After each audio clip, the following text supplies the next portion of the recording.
Well, hello, ladies. Weston Parker here. I figured I'd go ahead and read you chapter one of Deepest Desires. So kick your feet up, lean back, and enjoy the ride. Chapter one, Grayson. As I straightened my navy suit jacket, I knew I had the attention of the entire boardroom. It was the perfect opportunity to talk about the previous quarter's profits from the casino and our areas of opportunity. But, as all of my employees knew, I preferred to talk about the more enjoyable things, like the new espresso machine I had installed in the break room. We had been on the subject for nearly 15 minutes now, and my bodyguard, Matthew, was giving me the evil eye at the door with his burly arms crossed over his even burlier chest. He sighed dramatically, and his eyes widened at me. There was something that needed my attention, apparently, and it was decidedly more important than the proper techniques of frothing milk. Well, ladies and gents, I said, clapping my hands together, duty calls. You all keep up the good work. I'll send out a report on, everything we're supposed to discuss today. The friendly faces in the room all smiled enthusiastically. I was friends with almost all the people. I knew the names of their children, their spouses, and even some of their parents. My people were more important to me and always had been. I had been told that was why I had one of the best run casinos in the Vegas Strip. As I made for the door, Matthew shouldered it open for me. He held his tongue until we were out of earshot of the employees before unloading the important information he needed to share with me. Grayson, he began, all business. We have detained a guest in the basement. He was caught cheating at table 17. $1 million from his account had been suspended for your consideration. It's on video? I asked as we stepped into the elevator. Matthew jabbed the B for basement. Yes, he evaded us for a good hour before Cameron caught on to what he was up to. Good hire, that Cameron. He's saving you a lot of money. Indeed, I said, clasping my hands in front of myself. I should give him a raise. You should give me a raise, Matthew chuckled. Oh, your $2 million a year isn't enough for all your services all of a sudden, Meek? I asked playfully, raising an eyebrow at my friend. Matthew, who I referred to as Meek, had been my professional bodyguard for over half a decade. He was consistent, reliable, and the last person on the planet I would ever wish to be pitted against in a fistfight. His arms were thick and corded with muscle like a professional UFC fighter, and I had seen him in action on more than one occasion. It was never a pretty sight, and I always found myself thankful to be under his protection. Not only was he my bodyguard, but my best friend. Working alongside him every day was the highlight of my career as the owner of one of the highest grossing gambling venues in Las Vegas. The Citrine was a crown jewel on the Strip. It was shaped like a massive obelisk, rising from the dry desert earth and reaching for the sky. The triangle tip was an enormous translucent crystal that refracted radiant light in all directions. Initially, I had envisioned it being a homing beacon of some sorts that would draw tourists right to my doorstep. The modern design and luxurious interior of the hotel offered more wonderment than the crystal and its exterior peak. Everything inside was lush fabrics, velvets, and suedes. The color theme was dark and edgy, with the obsidian floors streaked with gold patterns breaking through it. High ceilings held chandeliers that were, of course, all made of citrine. My hotel had been voted the best to stay in Vegas for the last 4 years. The elevator chimed as we hit the basement. Meek led the way, and I followed him down a hallway, free of the usual embellishment of the rest of the casino and hotel boasted. This hall had plain cement floors with white walls. It was almost like a sensory deprivation, which helped my staff plant seed of doubt in the mind of any cheaters or liars caught on my property. So I called to Meek as he bowed his head, checked his wristwatch. What do you think about him? Who? Meek asked, leaning over their shoulder at me. The thief, I said. Who else are we talking about here? Meek shrugged one massive shoulder. He seems pretty slimy if you ask me. Can't figure out if he's all talk or not. He's been uttering threats since we detained him. He keeps insisting that you owe him money and that his winnings are legitimate. We have the best security system on the strip. If it is legitimate, Cameron wouldn't have flagged him. Exactly, Meek nodded, but he's stubborn. There was some tension getting him off of the casino floor. Some guests may be a little ruffled. Ruffled, I asked? My eyes narrowed. My guests were my number one priority, and there would be housekeeping to do if any of them had been disturbed by my team's extraction of a cheater. Nothing too serious, I don't think. He was shouting a bunch of profanities and whatnot. Tossed your name around a few times, loud enough for half of the floor to hear.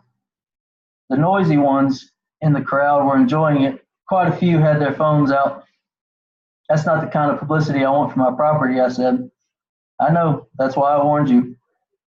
Do you have any suggestions to go along with that warning about how to apologize to my guests? I asked as we approached the set of double aluminum doors at the end of the hallway.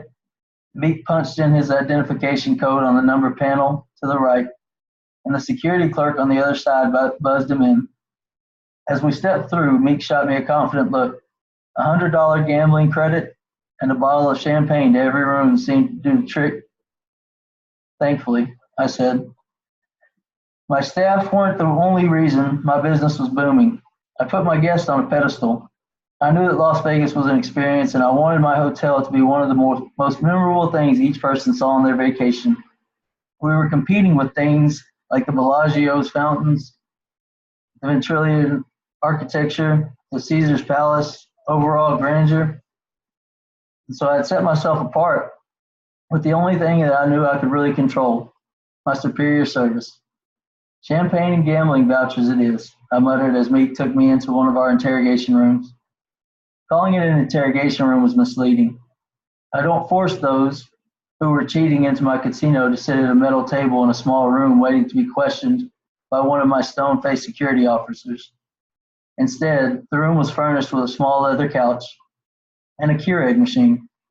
There was a television mounted on the wall in case they had to wait for me, like a gentleman standing with his back against the wall beside the TV was doing it. He was tall, nearly the same daunting 6'5" height of Meek. His blonde hair was slicked back to the collar and his black on black suit. He looked, in my opinion, like an elite criminal from some sort of action flick. The gold-capped tooth peeking out from beneath his snarled, curled lip only completed his image more. Meek performed my introductions. Grayson, this is John. At least that's what he's asking us to call him. He has no identification, so he was lying about his name. Good afternoon, John, I said evenly, maintaining eye contact with the man. Thank you for waiting for me. My staff has reviewed the footage of the tables, and it is quite clear that the money you are winning was won illegitimately. I don't think I need to go over my policy on cheating in my casino, do I? John rolled his eyes and pushed himself off the wall. Meek tensed beside me. I remained still, staring impassively at the man who was trying to intimidate me. A lot of people have tried this tactic on me when we were in such a small and closed space. I wasn't easily unnerved. In fact, a little confrontation every now and then kept my job interesting. Nothing wrong with the occasional adrenaline rush. Meek stepped between John and me.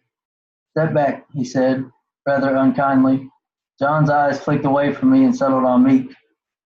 He retreated back a step, but the glare he fixed me with suggested he might try to get close to me again. I trusted Meek saw the same thing. In that case, maybe I should clarify. I said, casually spreading my hands. I have a zero-tolerance policy for cheating in my casino, especially at table games, because you're stealing from my guests more than you're stealing from me, and that is something I take incredibly personally.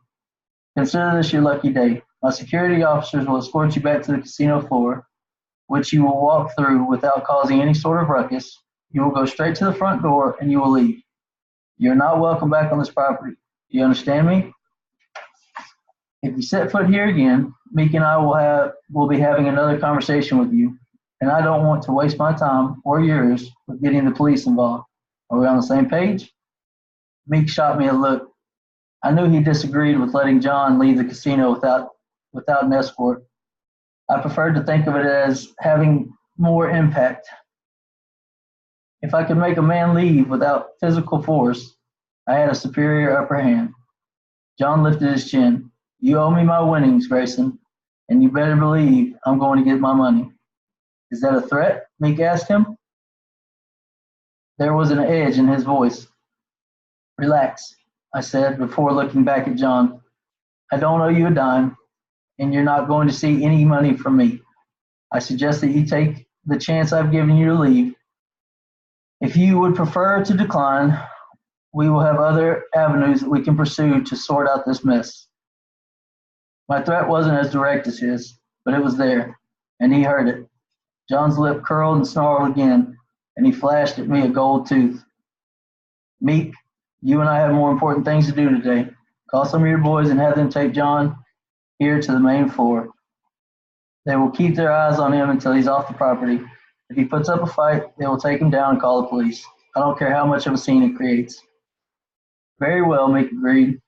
We turned to leave the room. If you don't pay me my money, Grayson, you will be seeing me very soon. I paused with my hand on the door handle with a short grin over my shoulder. You know where to find me. With that, Meek and I left. Meek called two of his boys to come escort John off the casino, and two of us got back in the elevator. I don't like it, Meek mumbled as we rode upward. What? What he said to you.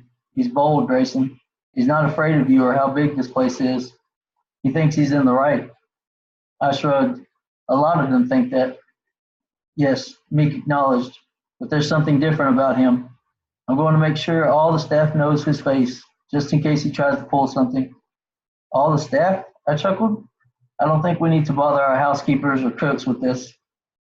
Really? Meek said. I insist. It's my job, Grayson. He makes me nervous and he threatened you. We have to be careful. I searched my friend's face. The concern that was there was genuine. If spreading John's picture throughout the casino would ease his worries, it was a small sacrifice to make.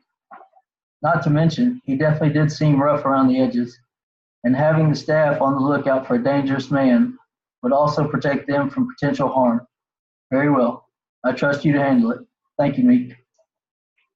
Ladies, that's chapter 1 of Deepest Desires. Please enjoy it. Go get your book. Thank you for listening. We'll see you in a little while. Bye-bye.